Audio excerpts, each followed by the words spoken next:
విషయం ఏంటంటే, మూఢనమ్మకాలు, ఆచారాలు, నాగరికతలు నమ్మద్దండి. ఎందుకంటే, ఒక కథ చెప్తాను వినండి. అక్కడ ఒక సమాజంలో ఒక కుర్రవాడు ఉన్నాడు. ఆ కుర్రవాడిని చూడగానే అందరూ వీడు దరిద్రుడొచ్చాడు, వీడి మొహం చూడగానే ఏదో ఒకటి జరుగుతుంది అనేసి చాలా నమ్మకంతో ఉన్నారు. వీళ్ళు ఆ బాధ భరించలేక రాజుగారితో చెప్పారు, ఈయన్ని చూడగానే ఈ కుర్రవాడు చూడగానే మాకు ఏదో ఒకటి జరుగుతుంది, ఏదో ఒక నష్టం జరుగుతుంది, ఈ అబ్బాయికి ఏదో ఒకటి చేయండి అంటారు. అదే అంతకంటే మీ సమస్య అయితే మా రూమ్లోని మా కోటలోనే ఉంచుకుంటాను, మీకేం ప్రాబ్లం ఏం లేదు కదా అనేసి అంటారు. ఓకే, మాకేం సమస్య లేదు అనేసి వాళ్ళు వెళ్ళిపోతారు. రాజా కదా మర్సరైజ్ చేస్తారు, చూడగానే తన బై మిస్టేక్ కాజల్ పడిపోతాడు.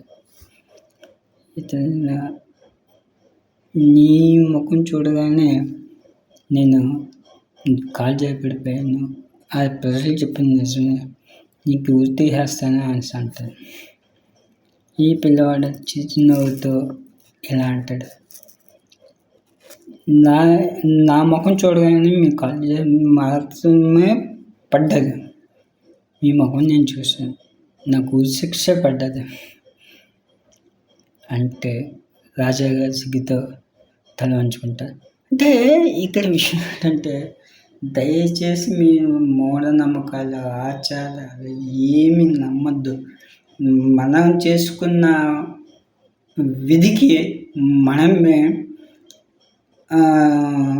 అనుభవించాలే తప్ప పక్కోల్ని బ్లేమ్ చేయొద్దు, అంటే వాళ్ళని గుడ్డి వాళ్ళని చేయొద్దు. దయచేసి మీకు మీ తప్పుని మీరు తెలుసుకుని దాన్ని సరిదిద్దుకోండి, అంతేగాని ఇవతలని పాపము అనవసరంగా హింస పెట్టద్దు. అది నేను చెప్పుకుంటున్నాను. అంటే నాకు ఇంకా పూర్తిగా చెప్పడం రాలేదు, చిన్న కథ రూపంలో చెప్పాను. దాన్ని మీరు అర్థం చేసుకుంటారని నేను ఆశతో మీ రామప్రసాద్.